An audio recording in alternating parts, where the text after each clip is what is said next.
Recibimos y acogemos en este día en nuestra casa de formación al Padre Ignacio Andereguen con mucha gratitud y también con mucha alegría. El Padre Ignacio Andereguen, algunos datos que preferimos de su biografía: sacerdote de la Arquidiócesis de Buenos Aires, nació en el año 1958. Es doctor en filosofía y teología de la Pontificia Universidad Gregoriana de Roma, profesor invitado en esta universidad y también en el Pontificio Ateneo Regina Apostolori de los Legionarios de Cristo, profesor en ambas facultades de filosofía, exalumno del Almo Colegio Capránica de Roma, profesor ordinario titular de Metafísica y Museología en la Facultad de Filosofía y Letras de la Pontificia Universidad Católica Argentina, socio correspondiente de la Pontificia Academia de Santo Tomás de Aquino y de Religión Católica, dirige tesis doctorales en universidades de Europa, presidente del Instituto Internacional de Santo Tomás de Aquino y de San Juan de la Cruz, y presidente de la Sociedad Tomista Argentina. También en su haber académico y amplio recorrido, autor de investigación. Como la bienvenida a este día, Padre Ignacio Andereguen, también nuevamente le damos gracias por su presencia en medio de nosotros. Muchas gracias, Padre.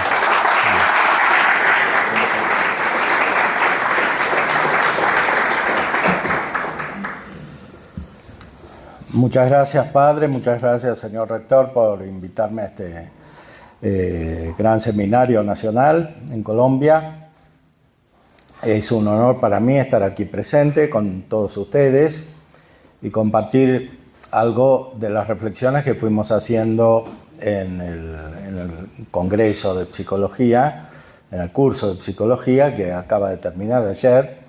Hemos reflexionado acerca de los fundamentos teológicos y filosóficos de una verdadera psicología con visión cristiana, o sea, una psicología realmente cristiana. ¿Por qué es necesario hablar de psicología en este sentido? Por el hecho de que se trata del conocimiento más profundo de la persona humana en el orden práctico, y este conocimiento no puede ser puramente filosófico, es decir, se trata de llegar al hombre como es en su realidad concreta. Por supuesto, la filosofía nos da los fundamentos para el estudio de la esencia humana, de la inteligencia humana, de las otras facultades, de la voluntad, de los sentidos, de los afectos, de potencias afectivas. Todo eso es necesario conocerlo. El hombre está constituido de esa manera, pero no es aquello que explica la última realidad humana, que es siempre particular y es siempre personal, como reflejo finalmente de la realidad personal del Creador, del ser divino. Dios, tres personas que se relacionan entre sí en la vida infinita que se transmiten. La psicología debe llegar al corazón de la persona y muy especialmente a su problemática, que no puede ser entendida meramente desde un punto de vista solamente filosófico, como decíamos, sino que requiere la luz del mismo Dios que se participa en la razón humana por medio de la fe.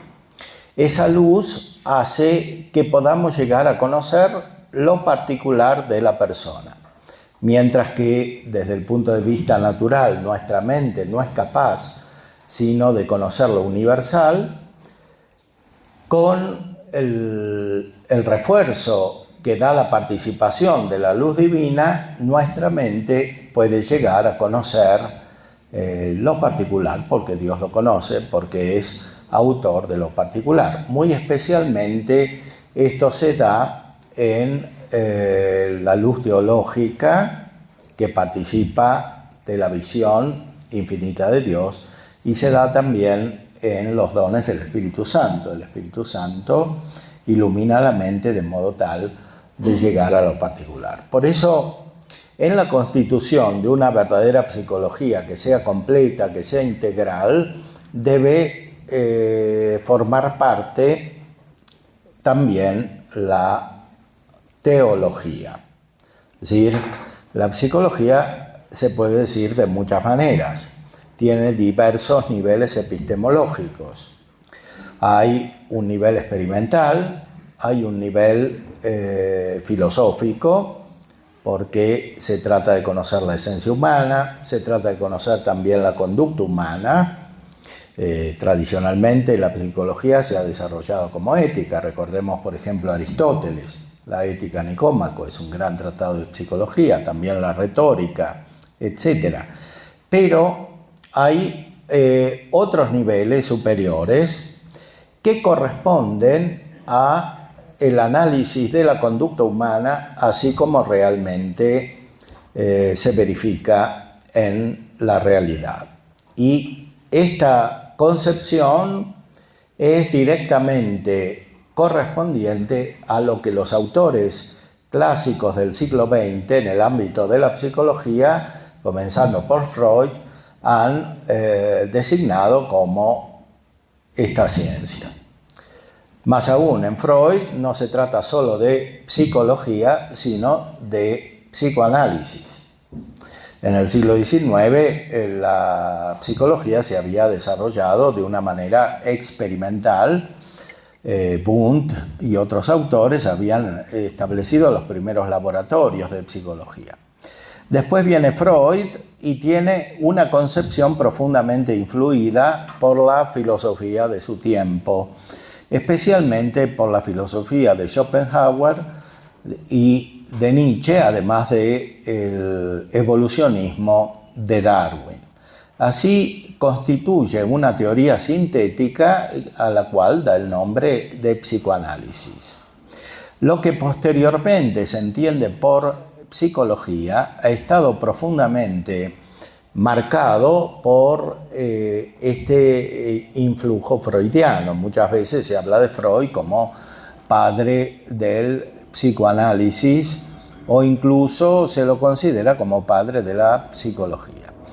El problema de la concepción freudiana es que, como sabemos, no corresponde al estudio, a la consideración verdadera de la esencia humana, porque naturalmente en Freud no hay un alma espiritual. El alma es simplemente un producto de la evolución de la materia y es identificada con una especie de pensamiento racional que se contrapone como una fuerza a la fuerza de la evolución de la materia, que él denomina libido, o sea, una especie de amor genérico que después también se manifiesta como amor sexual. Para Freud, todo se explica de una manera racional.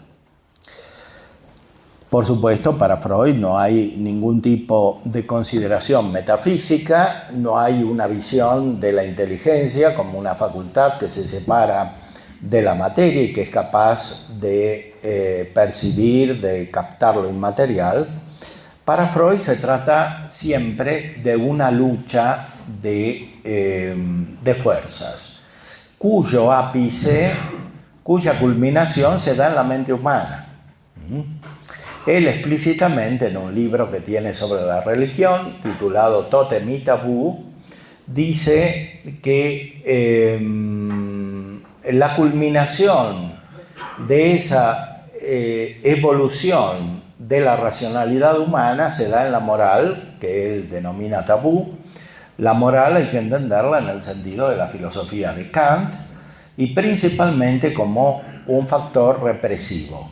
Es decir, la moral es una fuerza de control para él, y sigue a Kant en esto, una fuerza de control de pasiones que de otra manera producen un resultado caótico que impide la vida social. Para Freud, la civilización suprema, la civilización europea, es fruto de una evolución en la cual la moral tiene un papel capital. Cuanto más se establece el orden moral, tanto más hay una superioridad de civilización, pero al mismo tiempo hay también mayor represión y por tanto mayor posibilidad de enfermedad, podríamos decir. La enfermedad o el malestar psíquico consiste en una especie de duplicidad que hay en la vida humana y en la mente humana entre la evolución que hay desde la materia y la fuerza racional. Para Freud, esto se manifiesta de manera suprema en la religión y especialmente en la religión cristiana. Él explica en ese libro que en esa evolución social hay una banda de hermanos primitiva que mata al padre para quedarse con todas las mujeres. Así surge la religión, cuando esa banda de hermanos primitiva se come al padre que ha matado para celebrar que ha matado al padre y que ahora es libre para hacer lo que quiera, especialmente con las mujeres. Freud dice que eso es el origen de la religión, que la religión culmina en Cristo y que Cristo hace lo mismo, pero sin necesidad de las mujeres, porque Cristo no se casa. Entonces aparece como célibe, como los sacerdotes católicos que él conoce, porque vive en un país católico, Austria, que no se casan. Entonces, para él, la fuerza principal de la humanidad es la razón, que no necesita de un impulso sensible representado en la libido respecto de la mujer para manifestarse como pura fuerza, como puro poder, como pura imposición. Él identifica el sacrificio de Cristo en la cruz con una especie de asesinato de Dios Padre para ponerse él en lugar de Dios Padre. Es decir, para que el hombre se haga Dios, para que el hombre domine todo y lo domine sin necesidad de ninguna motivación sensible, representada por la mujer. Esto es lo que constituye el centro de la evolución racional humana. La Eucaristía, según él, es una especie de celebración sofisticada, evolucionada de este hacerse el hombre Dios. O sea, del hecho de que el Hijo reemplaza al Padre. Es evidente que en este tipo de concepción no puede haber una sintonía con la antropología cristiana, porque no hay alma, no hay inteligencia y finalmente hay una especie de espiritualidad negativa que consiste en un desarrollo de la soberbia humana, que se manifiesta como una especie de fuerza de control de todo el pensamiento. Por eso, como gran parte de la psicología contemporánea se basa sobre el influjo de Freud, es necesario desarrollar una visión que responda profundamente a la problemática del pensamiento de Freud.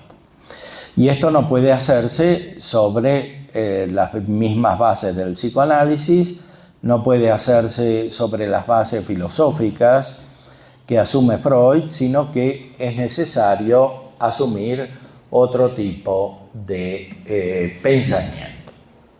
El Concilio Vaticano II, en algunos breves pasajes, se refiere a una sana psicología. Es necesario desarrollar una sana psicología e incluso esta sana psicología debe intervenir en la formación sacerdotal, así lo indica Optatam Totius. Este mismo documento del Concilio Vaticano II nos dice que la formación sacerdotal debe basarse sobre la filosofía perenne, que siempre ha sido interpretada como realizada excelentemente en Santo Tomás de Aquino, y después dice explícitamente que el estudio de la teología para la formación sacerdotal debe hacerse siguiendo la mente de Santo Tomás de Aquino. Esto que dice el concilio respecto de la filosofía y de la teología, es necesario aplicarlo también a otras ciencias. Efectivamente, otro documento del Concilio Vaticano II, Optatam Totius, además de Optatam Totius, Gravissimum Educationis, que se refiere a la educación católica, dice que en las universidades el diálogo entre la teología y las ciencias debe hacerse siguiendo la inspiración de Santo Tomás de Aquino. O sea, lo mismo que dice para la teología y para la filosofía, lo aplica en general a la orientación de las ciencias en el estudio universitario. Esto naturalmente tiene una aplicación especial cuando se trata de ciencias superiores, como son las que se refieren directamente a la persona humana. La psicología es un conjunto de ciencias que se refieren al objeto más elevado. Por supuesto, hay ciencias físicas,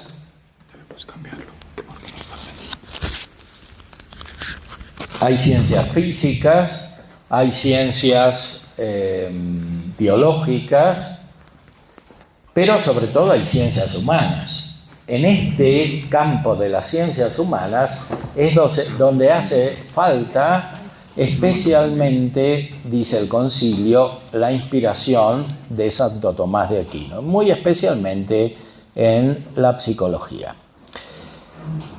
Cuando se desarrolla el Concilio Vaticano II estaba muy cercano el pensamiento del Papa Pío XII.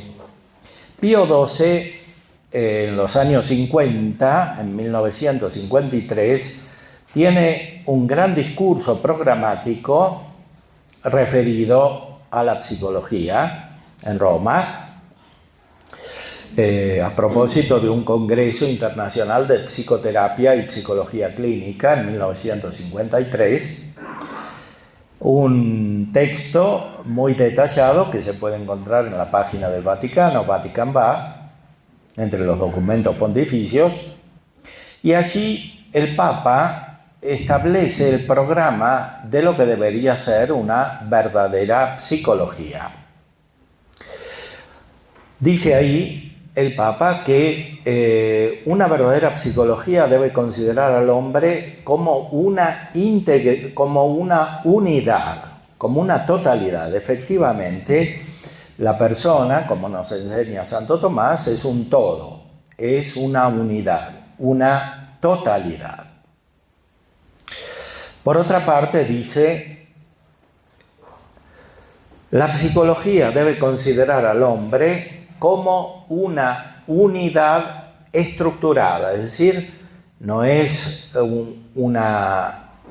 un todo indiferenciado, sino que es un todo ordenado. Y como dice San Agustín, el orden es la disposición que da a las partes iguales y desiguales su lugar. Hay un orden en la persona. No se puede considerar simplemente la persona como si fuera una unidad indiferenciada, sino que hay que distinguir especialmente sus facultades, muy especialmente las facultades superiores. Y en esto el Papa subraya algo que es muy necesario para iluminar la psicología contemporánea, y es el papel central en la persona de la inteligencia y de la voluntad. Efectivamente, en la mayoría de las corrientes de la psicología contemporánea no hay una noción clara de inteligencia, por el hecho de que dependen del influjo de las corrientes contemporáneas de tipo empirista o de tipo racionalista. De esta manera se pierde la verdadera noción de inteligencia, aunque eventualmente permanece el nombre. A veces se identifica la inteligencia con una especie de facultad animal. Efectivamente, se habla de inteligencia animal. Muchos psicólogos y neurocientíficos y psiquiatras consideran la inteligencia como una función del cerebro, es decir, como una facultad que es fundamentalmente sensitiva. La filosofía clásica había captado el significado de este tipo de inteligencia, pero es solamente un sentido, la cogitativa, como dice Santo Tomás, o el conjunto de los sentidos internos también. Todo esto es muy elaborado en el hombre, es distinto que en los animales, pero sigue siendo un conjunto de facultades sensitivas. La inteligencia es algo superior, es algo que trasciende la materia, que es capaz de conocer algo que directamente no tiene materia, especialmente en la ciencia metafísica. Por eso subraya el Papa Pío XII que una verdadera psicología debe ser hecha con un fundamento metafísico. Por supuesto, nosotros sabemos que lo mismo vale para las ciencias filosóficas. La metafísica es la ciencia suprema y es la ciencia en la cual aparece la dignidad principal de la persona humana, que es capaz de ser imagen de Dios y de operar como imagen de Dios. Es decir, de una manera absolutamente inmaterial que trasciende la materia, no por pobreza, sino por riqueza, por la riqueza del propio ser humano. Entonces, una verdadera psicología debe tener un fundamento metafísico, como debe ser la metafísica la principal de las ciencias filosóficas. En gran parte de las corrientes de la filosofía contemporánea se ha perdido la metafísica y de ahí surgen infinidad de problemas. Y por otro lado, y sobre todo, la metafísica debe estar presente en la teología. La teología sin metafísica, propiamente hablando, no es teología, aunque conserva el nombre de teología. Porque, como explica Santo Tomás en la primera cuestión de la Suma de Teología, esta ciencia consiste en un sello de la mente de Dios impreso en la mente del hombre. Es una comunicación de la ciencia divina, y la ciencia divina es absolutamente inmaterial, trasciende la materia, porque Dios no tiene cuerpo en cuanto tal. Por supuesto, el Verbo de Dios se ha encarnado y ha tomado una naturaleza humana completa con un cuerpo, pero como Dios no tiene cuerpo. Dios es absolutamente inmaterial porque el cuerpo o la materia es siempre imperfección respecto de la forma o respecto del ser o respecto del acto. Entonces Dios es ser subsistente, Dios es acto puro, Dios es perfección absoluta y por este motivo no puede tener materia. Por eso una verdadera teología no puede basarse sobre un tipo de filosofía antimetafísica, como son gran parte de las filosofías modernas del empirismo, del racionalismo, especialmente de Kant, de Hegel, de Heidegger, etc. Este tipo de filosofías no son suficientes o incluso son perturbadoras para la constitución de una verdadera teología. Bueno, esto que vale para la teología vale también para la psicología. No puede haber una verdadera psicología que no tenga un fundamento metafísico, es decir, que no trascienda la materia en la consideración de la persona humana.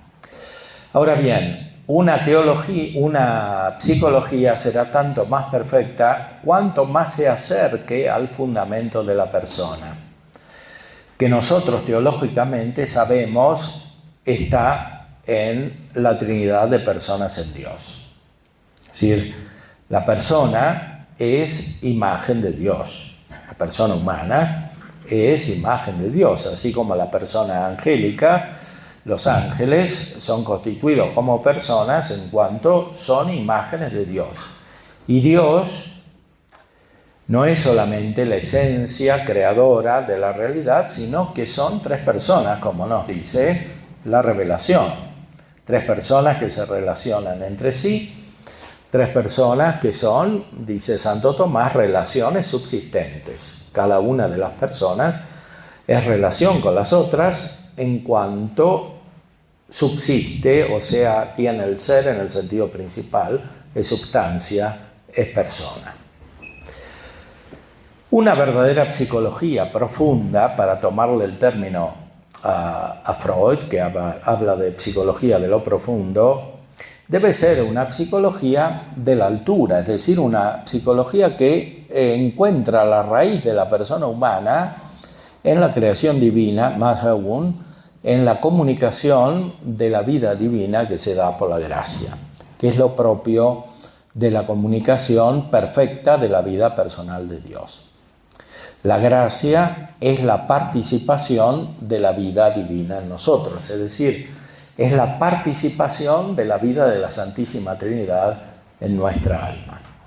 San Agustín decía que el hombre es perfecta imagen de Dios cuando no solo en él está la memoria, el entendimiento y la voluntad que reflejan al Padre, al Hijo y al Espíritu Santo, sino que actúa conociendo las divinas personas, el Padre, el Hijo y el Espíritu Santo. Es decir, cuando en el alma hay una perfecta operación que refleja la operación de Dios y el ser de Dios.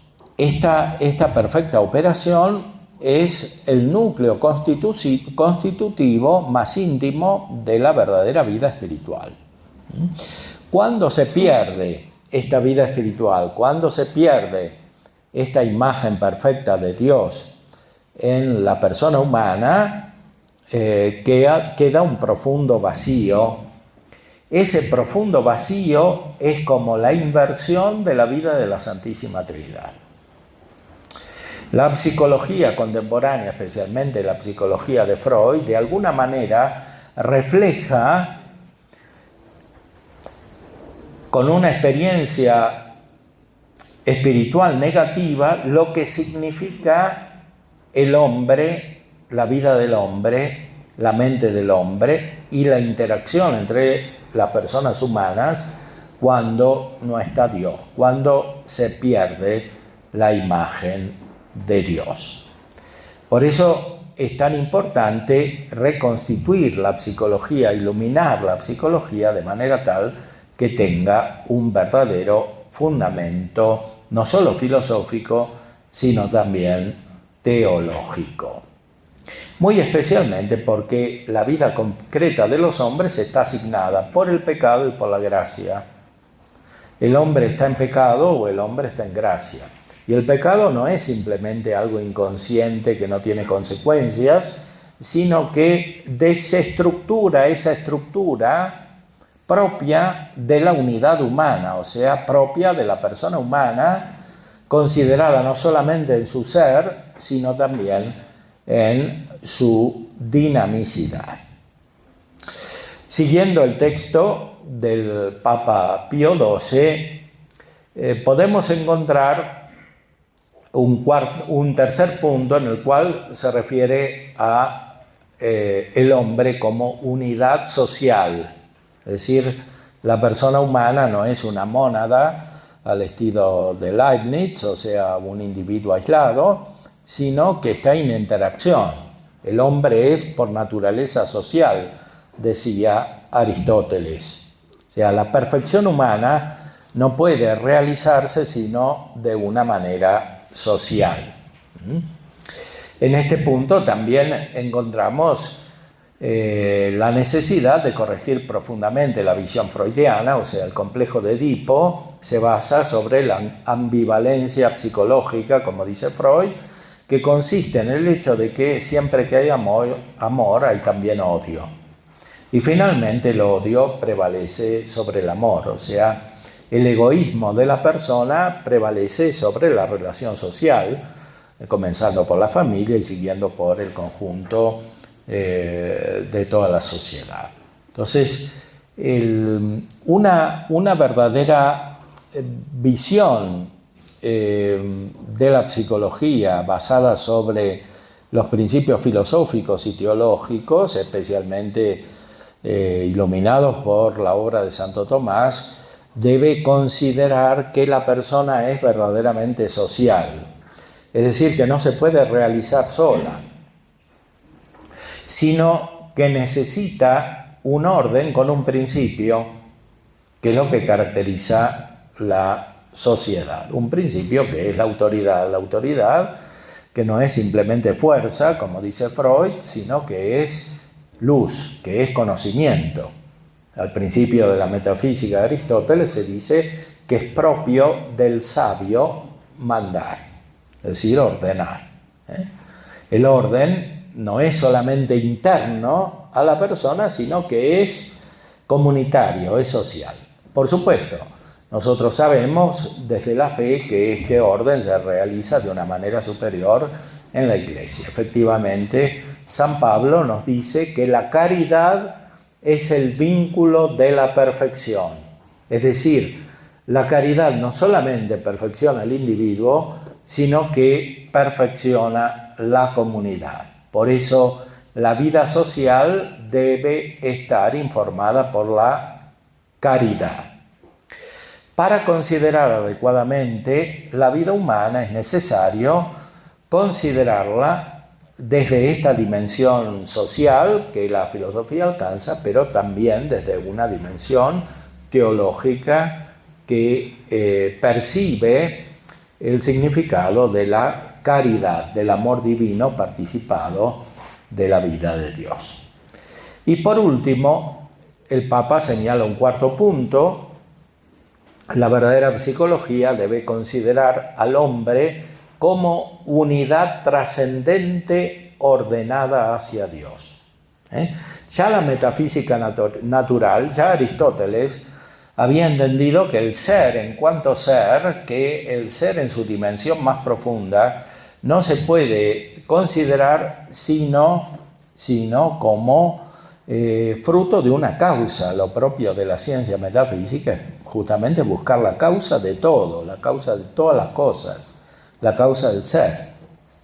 Ahora bien, en la teología, en la luz de la revelación, nosotros encontramos una referencia más profunda todavía a la causa, no solo del ser, sino de la verdadera vida perfecta, que últimamente es la vida beata, la beatitud. La participación de la vida de Dios, que consiste en el conocimiento del mismo Dios, de la esencia de Dios, el conocimiento de las tres personas divinas y la felicidad que consigue a este conocimiento, que es consecuencia de este conocimiento. Esta felicidad comienza ya en esta vida y es lo que da el verdadero orden a la vida humana. Una verdadera psicología, como una verdadera moral, debe considerar la operación de humana como un anticipo de la beatitud, sea de la beatitud natural que habían descubierto los filósofos, Aristóteles, la contemplación filosófica, sea especialmente de la contemplación sobrenatural de Dios, de la inteligencia, de la esencia divina que es propia de la beatitud y que produce una felicidad definitiva. Entonces, lo más propio de una consideración ética y psicológica es ver las acciones humanas en cuanto están intrínsecamente ordenadas a preparar la perfección del fin, la perfección de la beatitud, la perfección de la felicidad definitiva, que es lo que explica toda la realidad. Aristóteles decía que el fin es la causa de las causas. Por eso, una verdadera psicología no puede desarrollarse sin una consideración teleológica, sin una consideración del fin de la vida humana que ilumina los actos que conducen a esa vida humana. Creo que con esto tenemos algunos elementos para hacer algunas preguntas. Los invito a formularlas. Tal vez pueden comenzar los formadores, el señor rector, el vicerrector, así los demás se animan.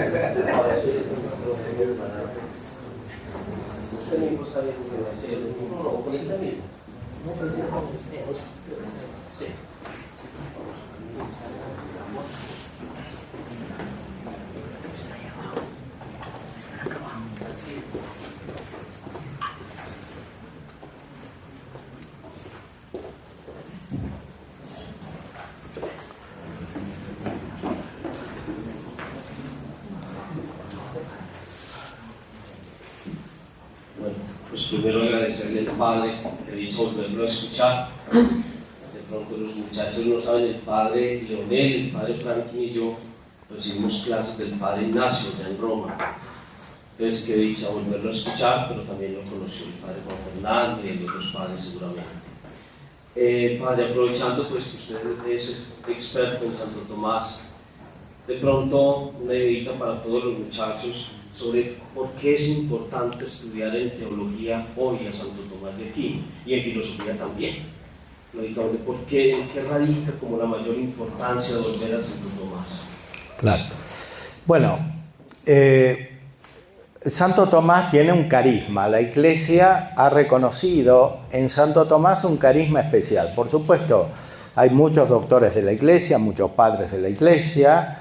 La historia de la teología es muy rica. Pero la Iglesia ha hecho un discernimiento respecto de las corrientes, los autores de teología que se han sucedido en la historia de la misma Iglesia y ha detectado que Santo Tomás tiene una función muy especial, especialmente en el contexto moderno. O sea, en la Edad Media convivían distintas corrientes teológicas, lo mismo al principio de la Edad Moderna, pero cuando esta Edad Moderna se hizo culturalmente, filosóficamente más complicada, era muy difícil encontrar no solo un lenguaje, sino especialmente un pensamiento adecuado para enfrentar la complicación, los desafíos, los problemas de la modernidad.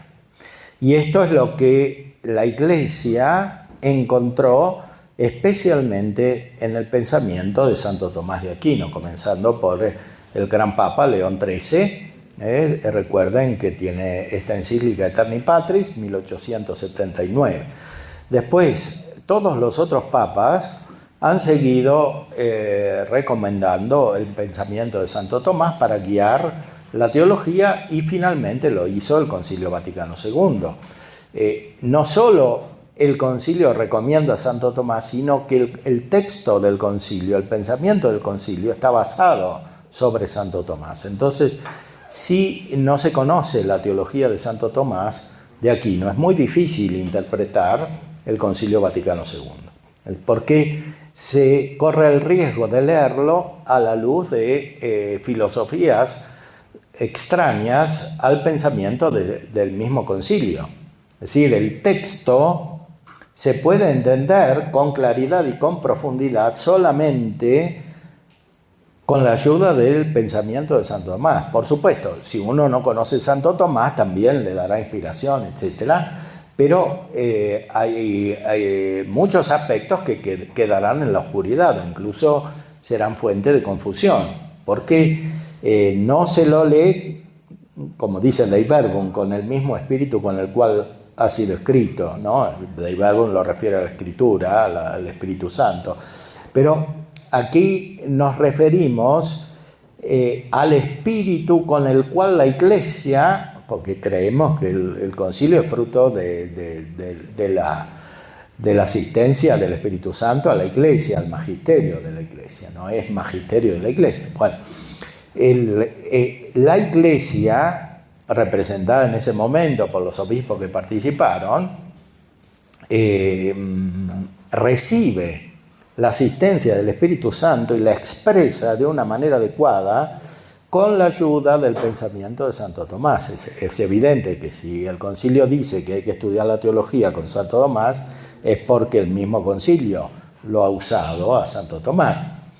Incluso más que el Concilio de Trento. El Concilio de Trento lo tenía presente a San Tomás, pero no lo recomienda, como en cambio el Concilio Vaticano II.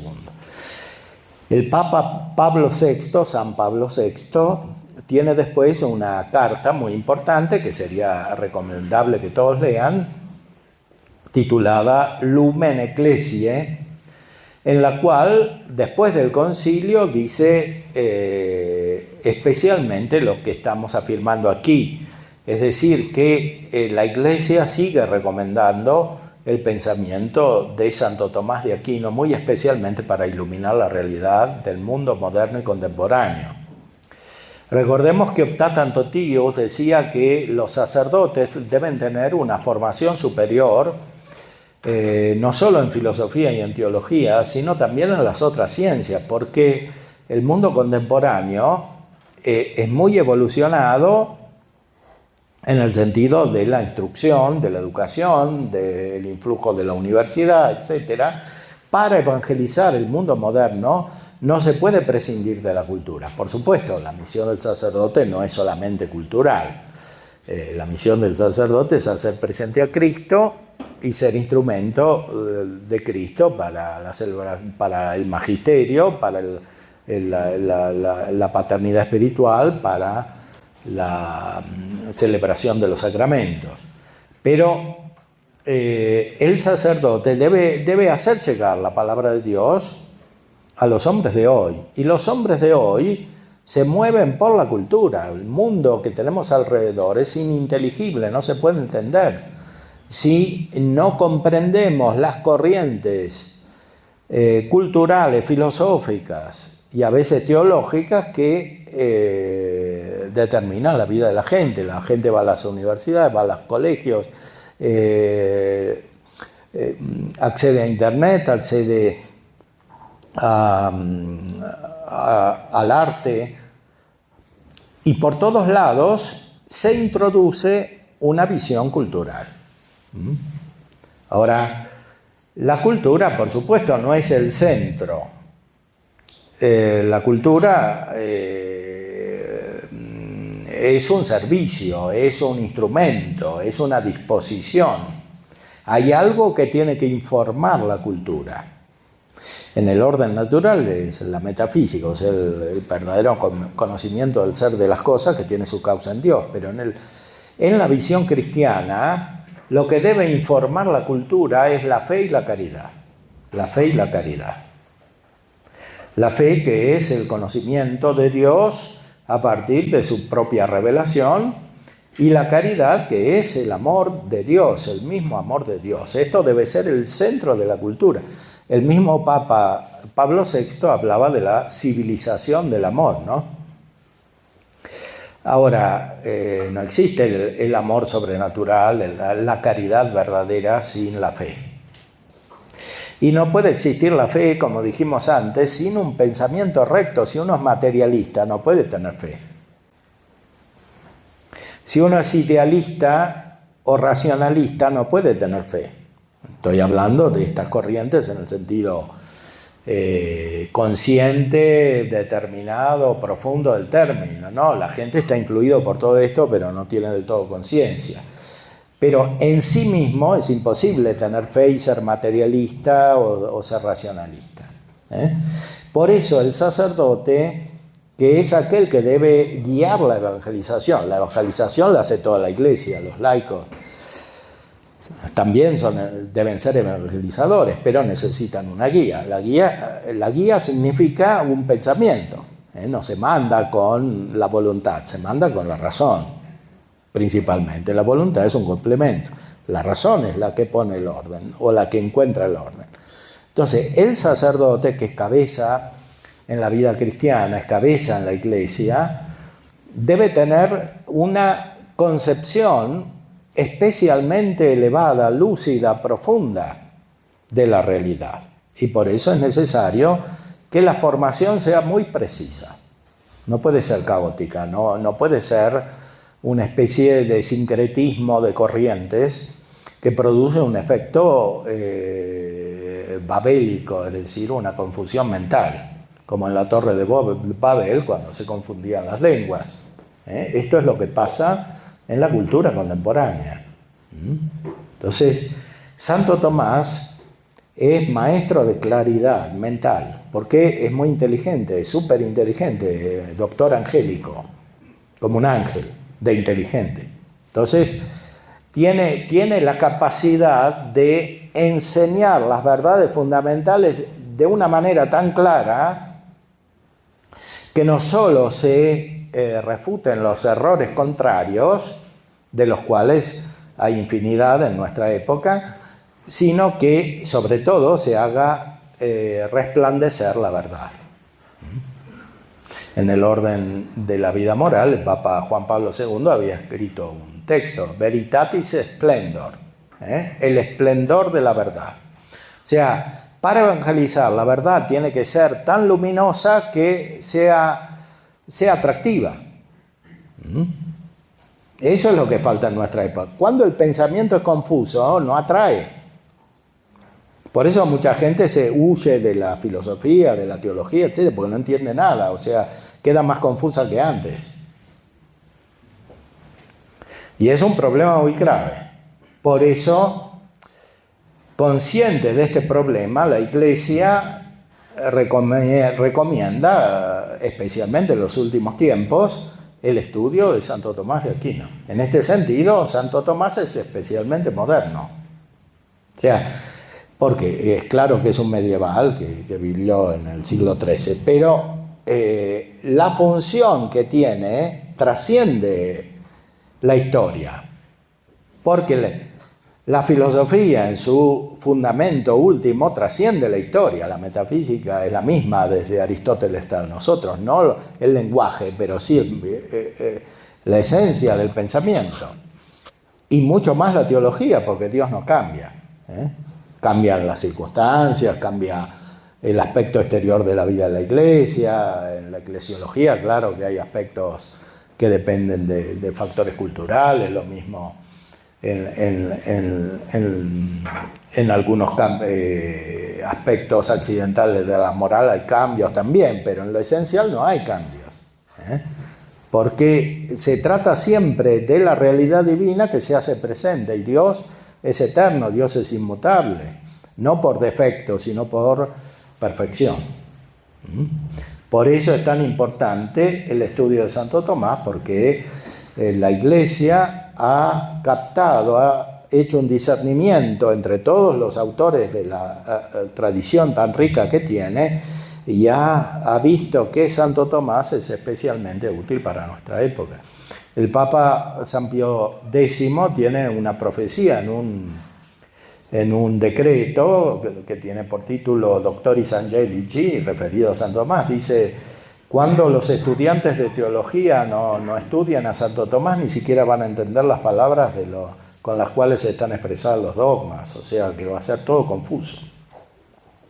Por eso, como dice San Ignacio, hay que ir en sentido contrario a la tentación. Si la tentación es la confusión mental, incluso en el estudio filosófico y teológico hay que buscar la claridad. Y tenemos los elementos para salir de la confusión y buscar la claridad. Gracias, padre, muchas gracias. Allá al fondo hay uno, un padre.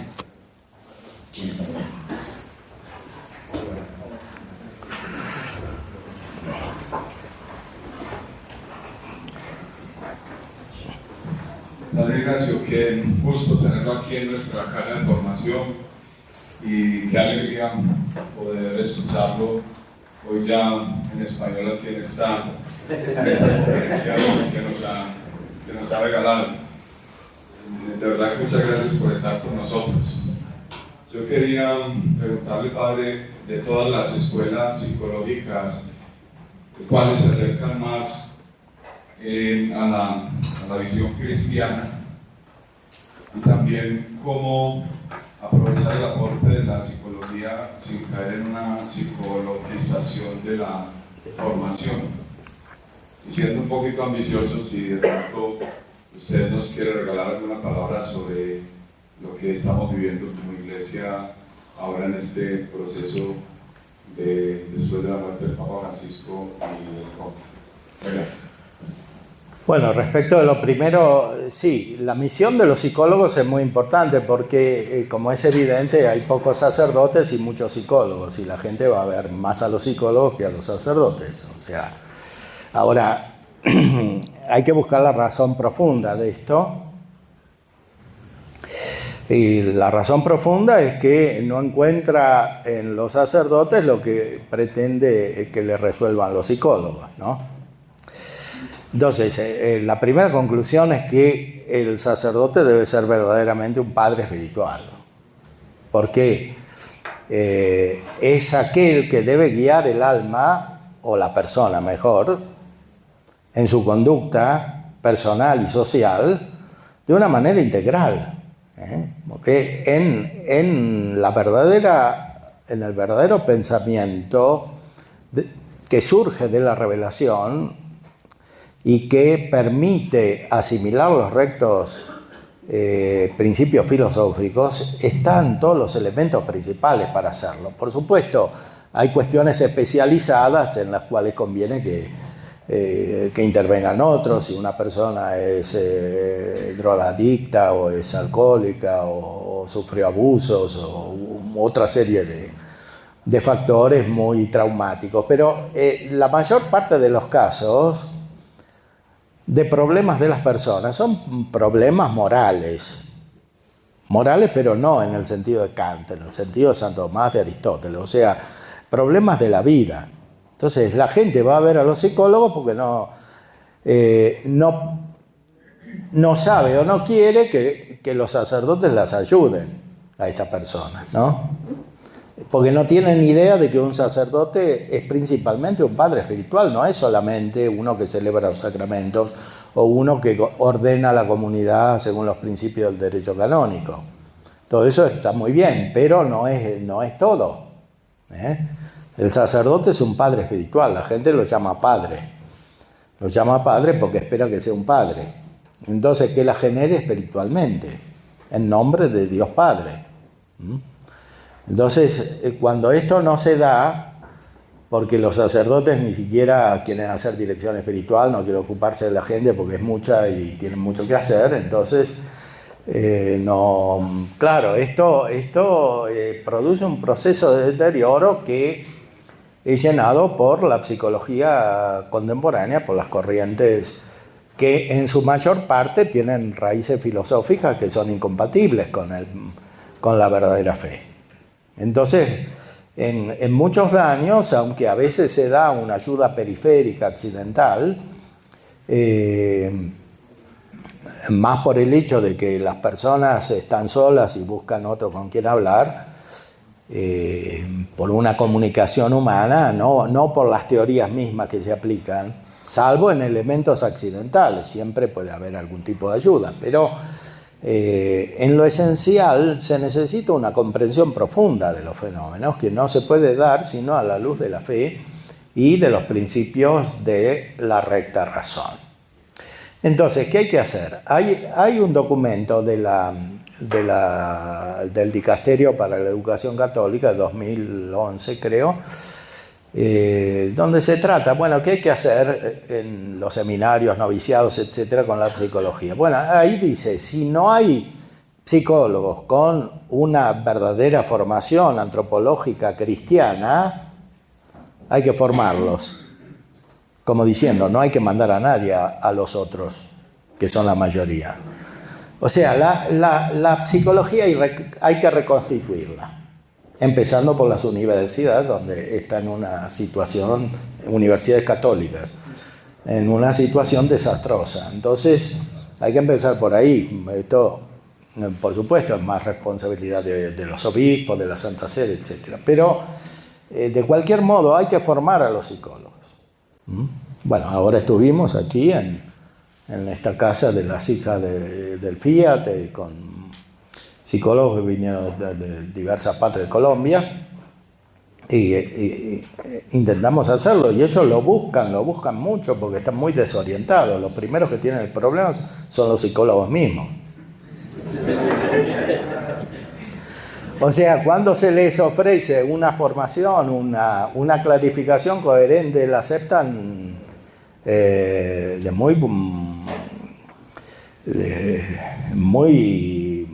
con mucho entusiasmo. Por supuesto, hay mucha gente, que tal vez la mayoría, que está tan imbuida de estos principios opuestos que es muy refractaria, muy reactiva, ¿no? En el campo, pero es una lucha espiritual que hay que emprender, hay que formar a los psicólogos. Y yendo a la cuestión de las corrientes, bueno, dentro de las del siglo XX, porque psicología en el sentido profundo del término existe desde que existe la filosofía y sobre todo la vida cristiana, ¿no? Los padres de la Iglesia eran psicólogos, los padres del desierto, los grandes autores espirituales, sobre todo los grandes autores espirituales de la modernos como San Juan de la Cruz, San Francisco de Sales, San Ignacio de Loyola, son psicólogos en lo más profundo. Más aún, si uno no entiende bien la evolución espiritual como la explica San Juan de la Cruz, no solo no entiende la vida cristiana, tampoco entiende lo que le pasa en concreto a las personas, sobre todo a las personas cristianas que tienen vida espiritual. Y si un psicólogo no tiene esta formación, no lo va a entender nunca. Va a interpretar los fenómenos al revés. La noche oscura pensará que es una patología, quién sabe con qué causa, etc. Entonces, o sea, lo que en uno tiene un significado, en el otro tiene el significado opuesto, pero para eso hay que, o sea, si una persona está triste porque se siente lejos de Dios, pero está creciendo, claro que tiene un sentido positivo. Pero si está triste porque está cada vez más desordenada, quiere decir que esa tristeza es signo de algo negativo.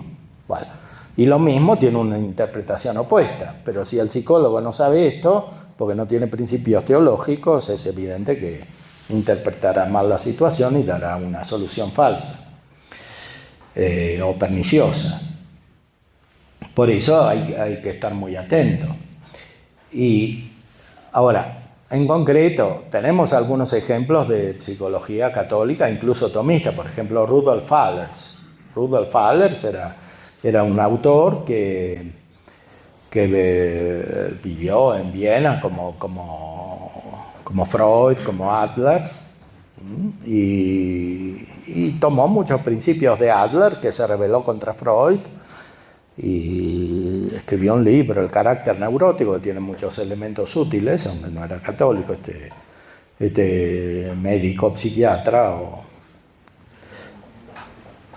Y Allers aprendió mucho de él, pero formula una verdadera psicología en sentido católico. Allers tiene una famosa frase en su libro principal: solo el santo está más allá de la neurosis, ¿no? A veces se piensa lo contrario, que Santa Teresita era santa pero neurótica, ¿no?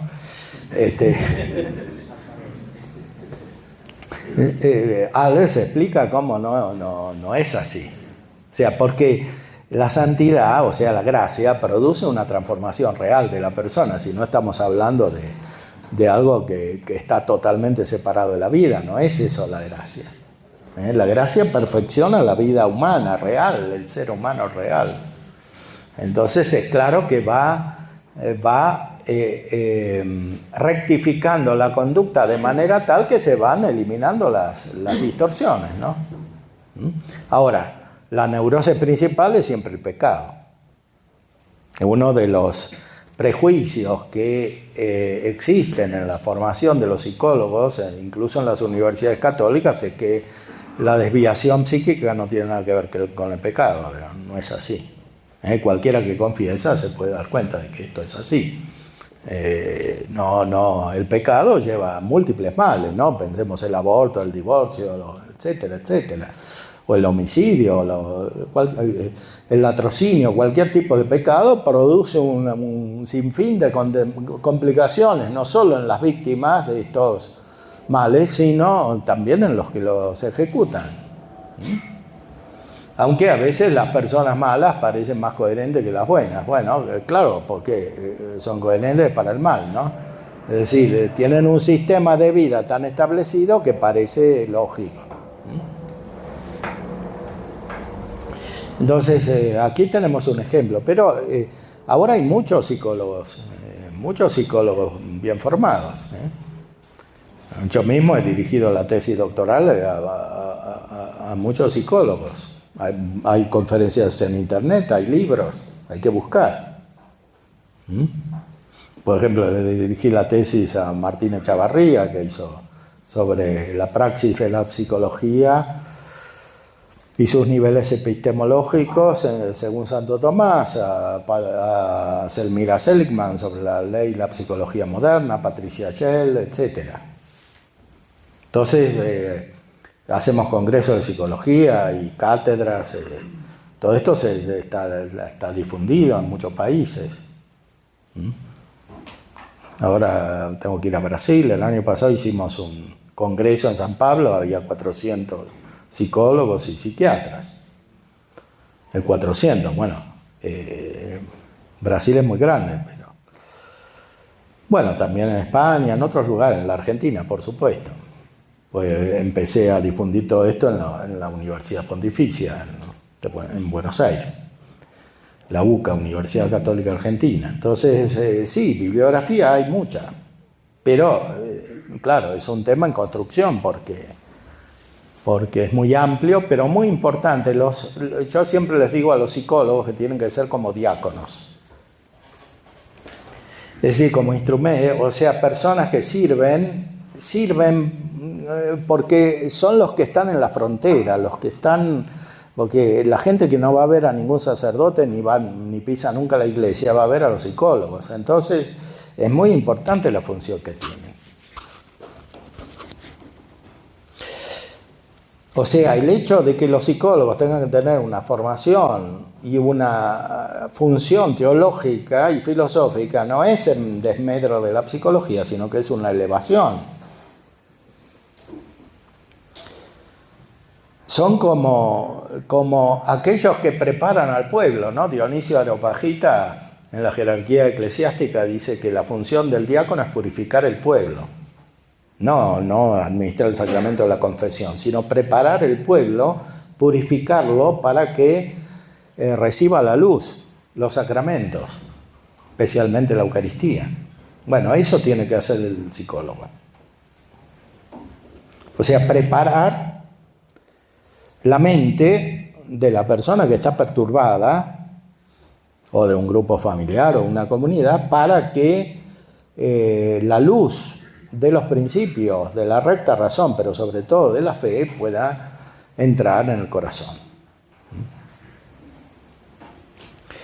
Bueno, a propósito de lo que pregunta el padre sobre la situación actual, bueno, es claro que nuestra colaboración es pedirle al Espíritu Santo que no solo que asista, sino que ayude a los que tienen que elegir los cardenales para que lo hagan no de un modo muy humano, sino verdaderamente divino, o sea, que no pongan impedimentos, porque la elección es humana propiamente, o sea, es humana, pero asistida por la gracia. Entonces, si hay impedimento, claro, puede haber una perturbación o incluso un resultado negativo. Entonces, tiene que toda la Iglesia ayudar para que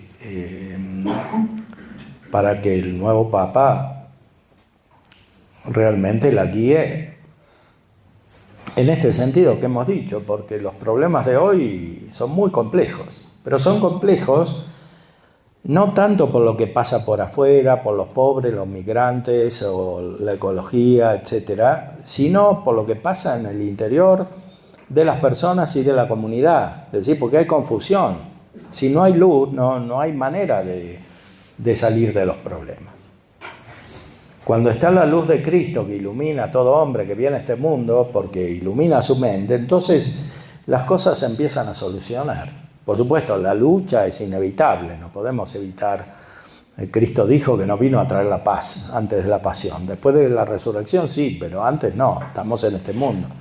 Entonces no podemos querer vivir definitivamente la paz de la resurrección, os dejo la paz, os doy mi paz. Sí, pero bueno, primero dijo que no venía a traer la paz, la división, ¿no?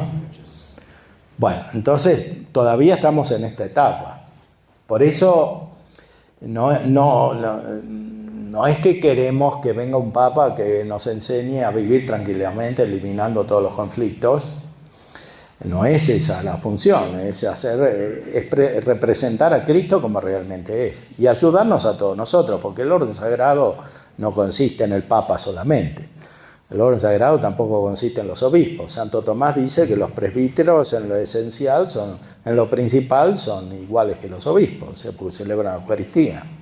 Entonces es claro que un sacerdote que es padre espiritual puede hacer mucho más que un obispo que no es padre espiritual, sino que celebra los sacramentos o manda externamente, ¿no? Entonces lo principal es siempre la paternidad espiritual.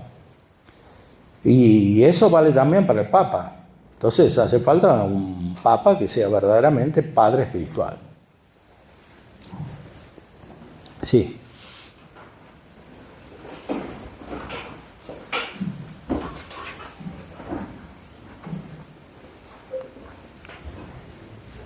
Padre Ignacio, un gusto tenerlo mucho en nuestro seminario. Me pareció muy bella una expresión de definición de persona que daba usted como una unidad trascendente elevada hacia Dios. Y decía que una verdadera psicología debe hacerse con una adecuada metafísica. De aquí la pregunta: ¿cómo hablar de una psicología integral hoy, cuando también se habla de una crisis de metafísica, un relativismo, como ya lo ha hablado mucho Benedicto XVI, una crisis de sentido, o como hablan algunos filósofos posmodernos, de una sociedad líquida?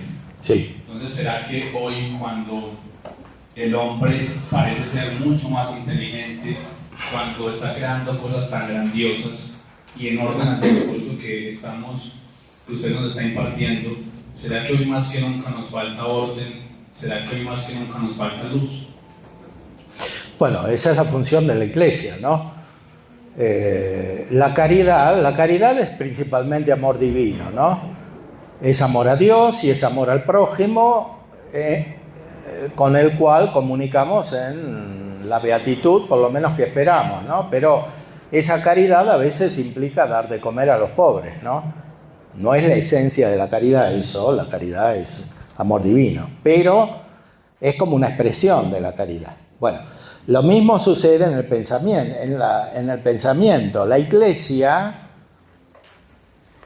cuando evangeliza, hace un acto de caridad que no es solamente del individuo, sino de la misma Iglesia, que es continuación de Cristo. Entonces, Cristo se encarna por caridad y Cristo padece por caridad. Y la Iglesia tiene que cumplir esa función esa expresión de la caridad en el pensamiento. No es secundario el pensamiento, es principal, es más importante que lo otro, más importante que cualquier otro tipo de ayuda, que también hay que hacer, pero es más importante ayudar a pensar bien. Esa es función de la Iglesia, directa. Por eso, cuando las personas tienen una filosofía confusa, equivocada, hay que llevarles la filosofía. Así como le llevamos de comer a los pobres, tenemos que llevarle la filosofía a la gente, como si fuera el pan. Claro, no es la esencia de la Iglesia, porque de la misión de la Iglesia no es solo la filosofía, es mucho más elevada, pues es transmitir la vida de Dios. Pero también tenemos que, para transmitir la vida de Dios, llevar la filosofía verdadera, y especialmente la metafísica, porque si no, no se puede recibir la revelación. Es como decir, bueno, si uno se está muriendo de hambre, no le puedo predicar, le tengo que dar de comer. Entonces, es lo mismo pasa en el pensamiento. O sea, tenemos que ayudar a las personas en todo. Y esto se prolonga también en la práctica psicoterapéutica, que hoy es tan importante.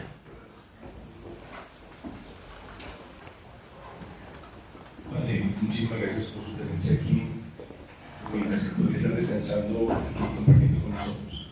Hay una cosa que me llama mucho la atención, y es que usted hablaba de la moral como aspecto que podría ser como represivo, y que definitivamente tiene que estar acompañado, que busca, pues que la psicología lo acompañe para que efectivamente se manifieste como una base fundamental donde está la metafísica y donde se incluye la teología. Pero ¿cómo hacer para que efectivamente la moral vista de esa forma completamente, digamos, holística, se permita entonces que no haya ese espacio de represión y más bien un espacio reflexivo, pero que efectivamente haga que la persona movilice su voluntad para actuar en consecuencia?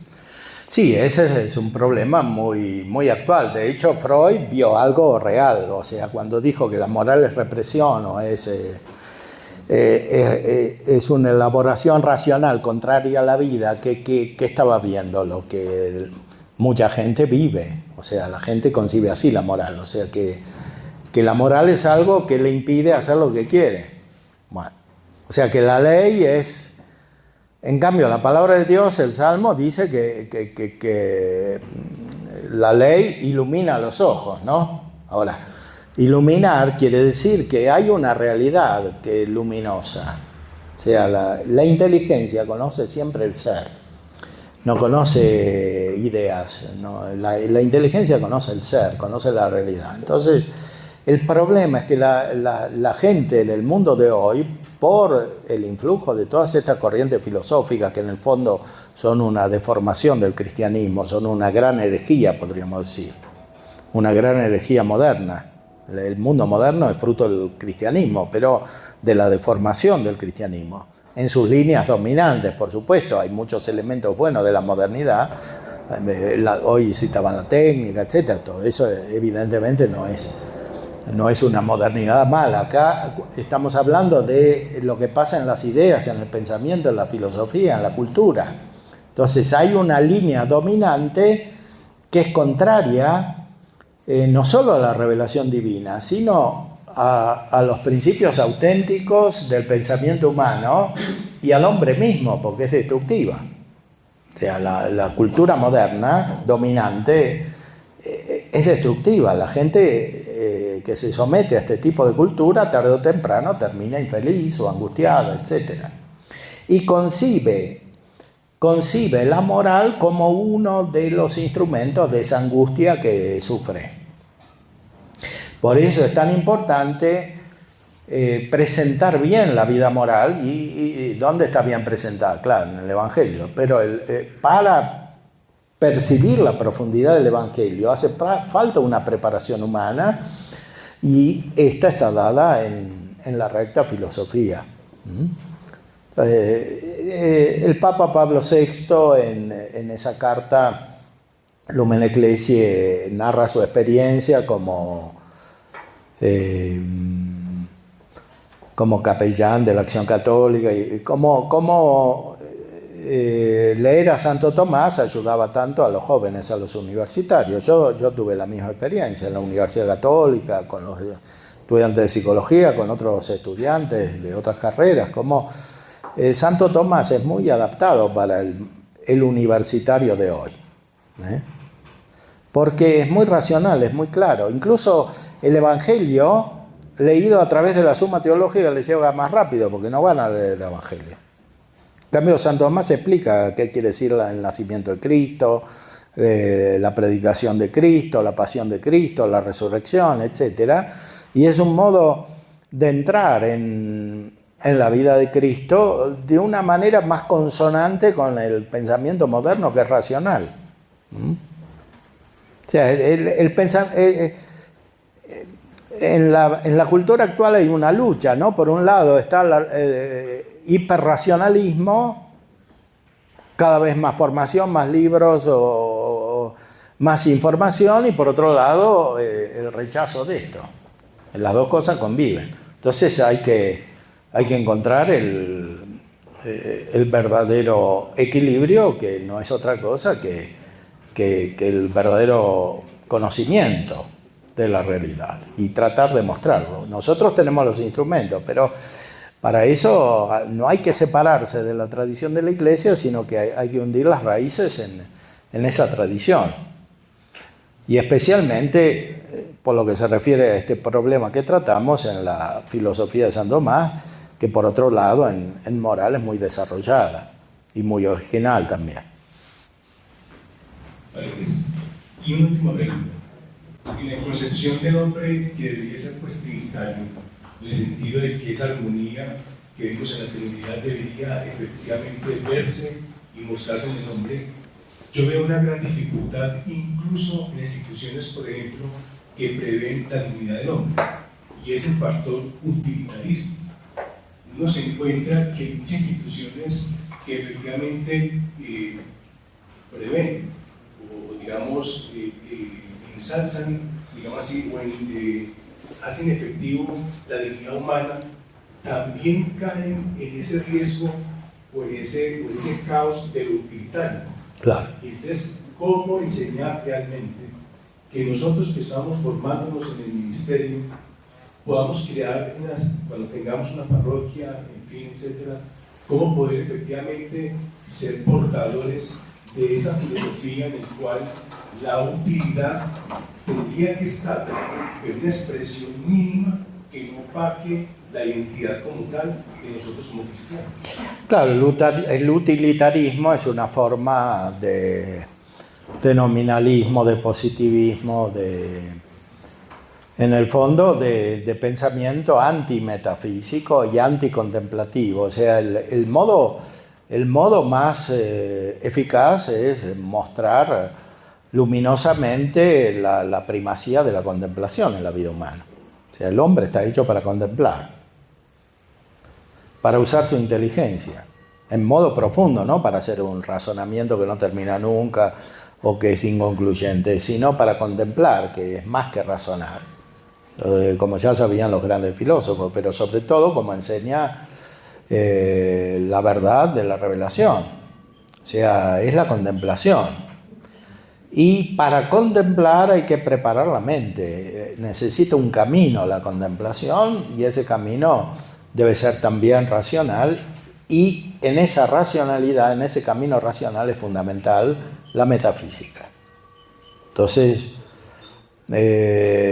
aunque sea algo que parece lejano, que parece... Hay que darle la importancia debida a la metafísica, bien enseñada, por supuesto, ¿no? Porque si es solamente un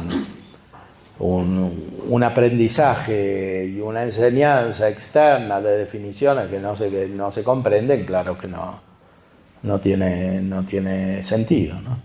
Los invito, tengo un libro de metafísica que uso en la Universidad Católica, lecciones, filosofía primera, lecciones aristotélico, dionisiano, tomistas de metafísica.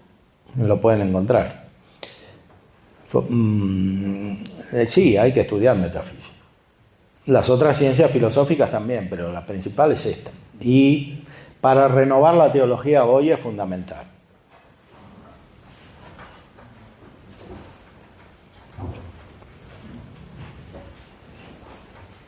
Aquí había, el padre quería preguntar algo.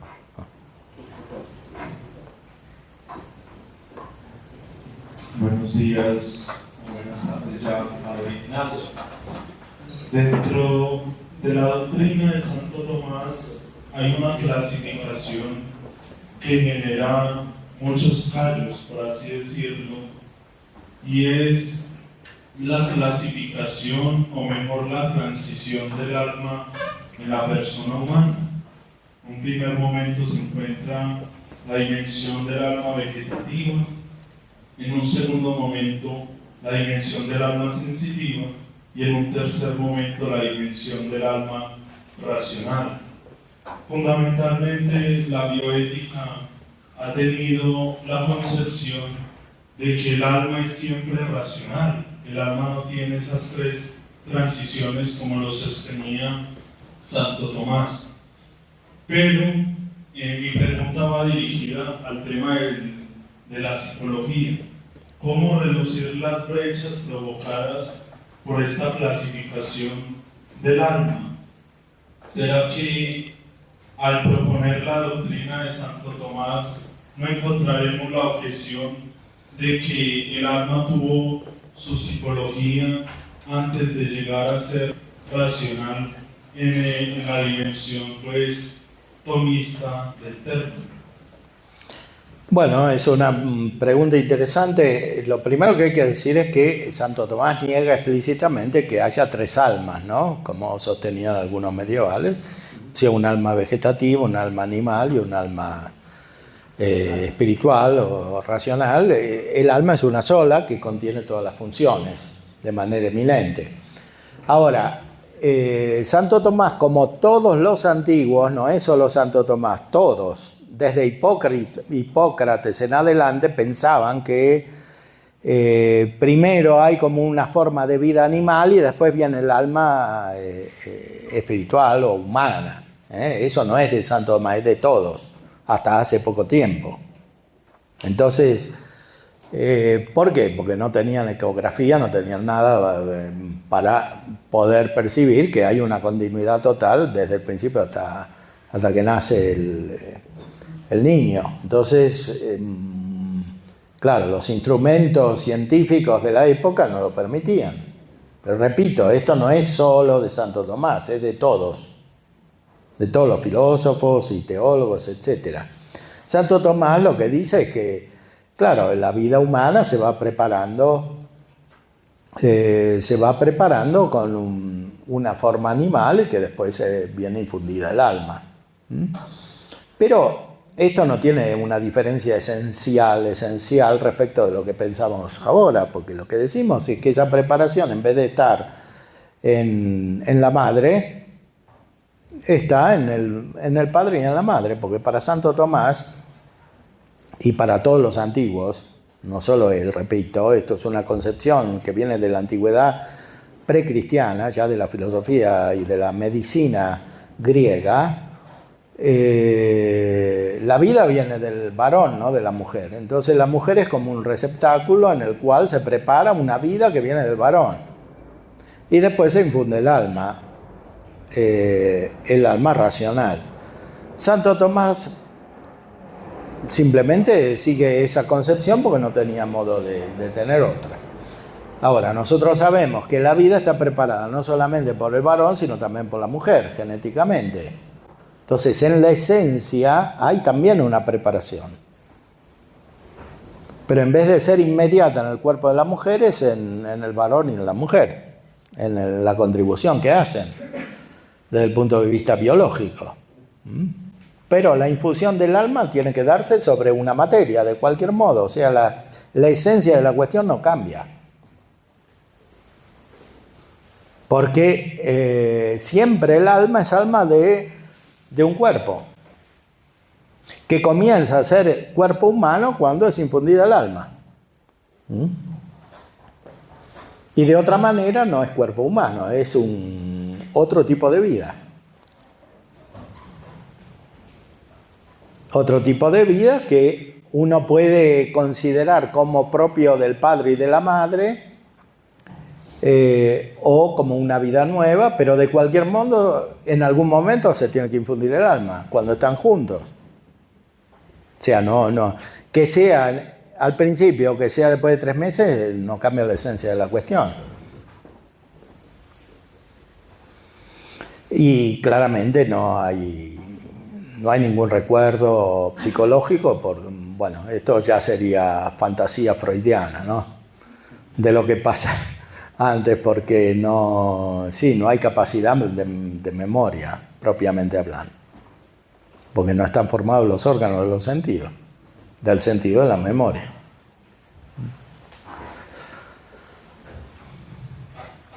A ver, allá. Padre.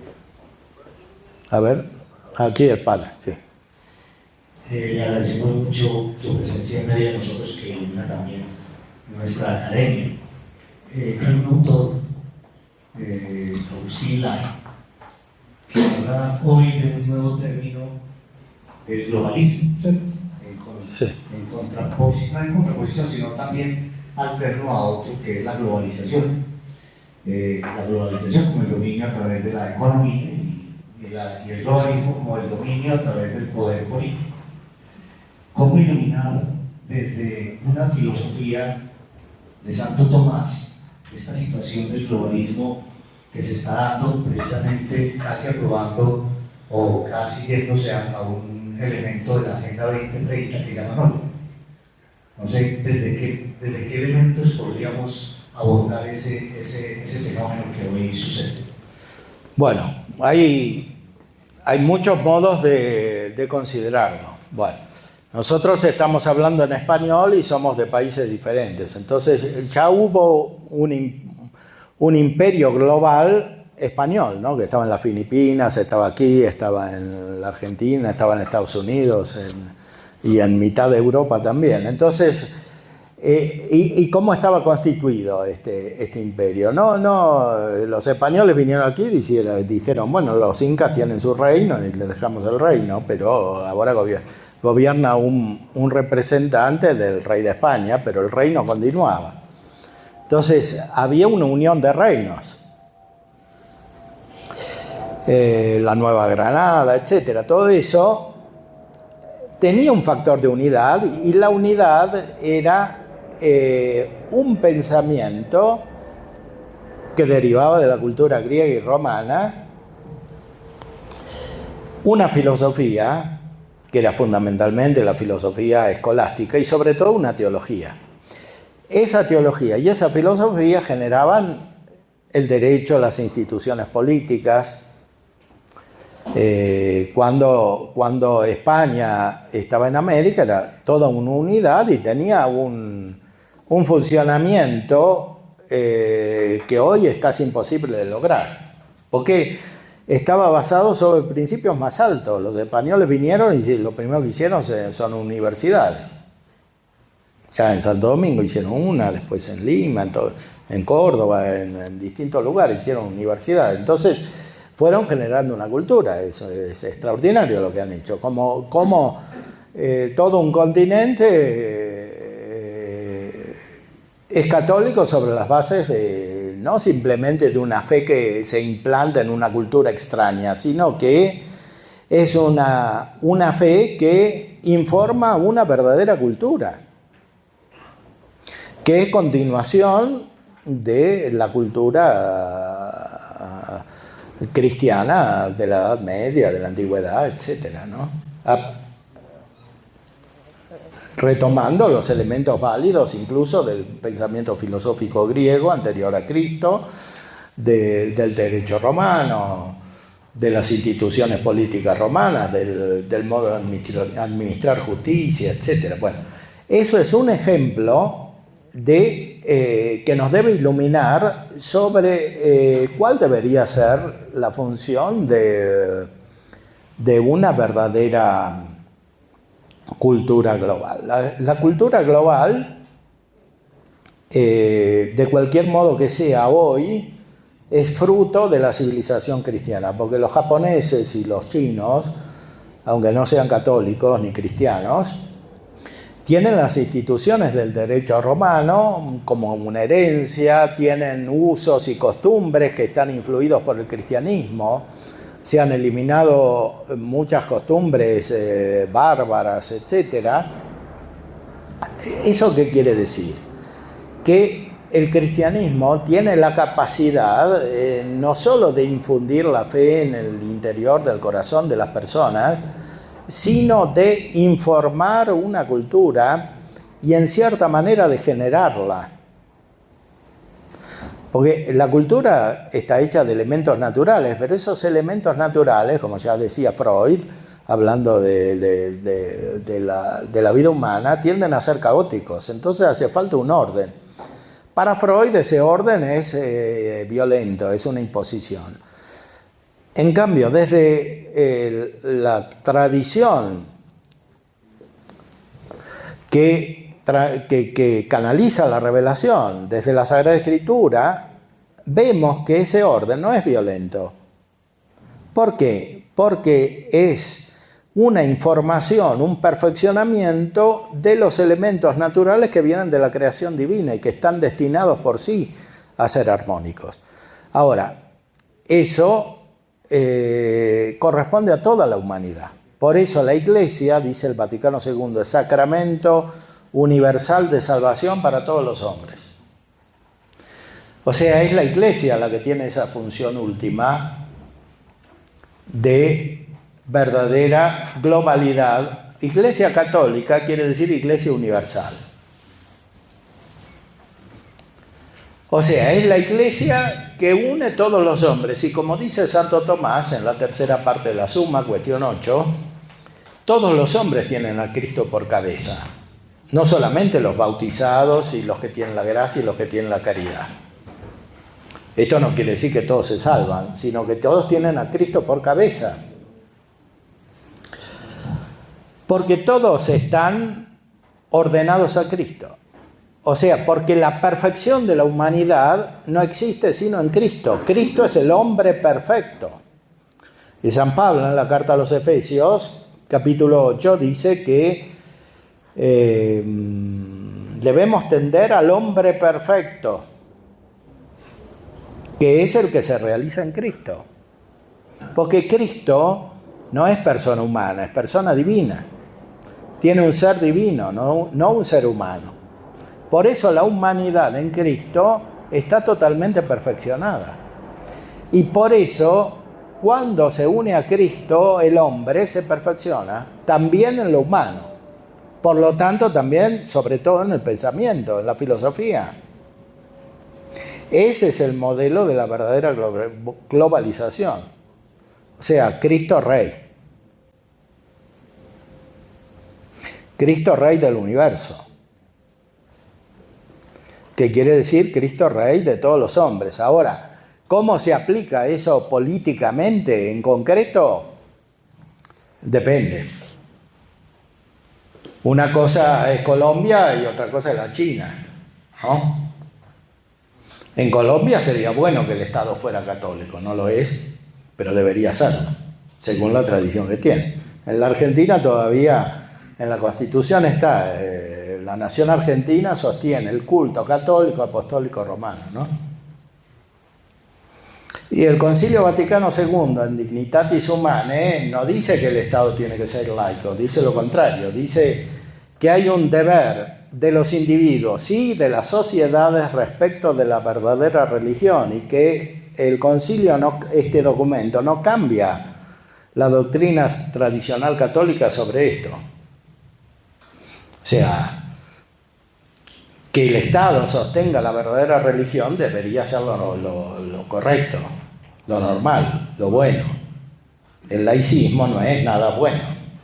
Ahora, la Iglesia tiene que estar presente en todos los estados, también en Arabia Saudita o en la China o en la India o en lugares protestantes o lugares donde todas las religiones conviven, como Estados Unidos, etc. Entonces, hay una aplicación prudencial.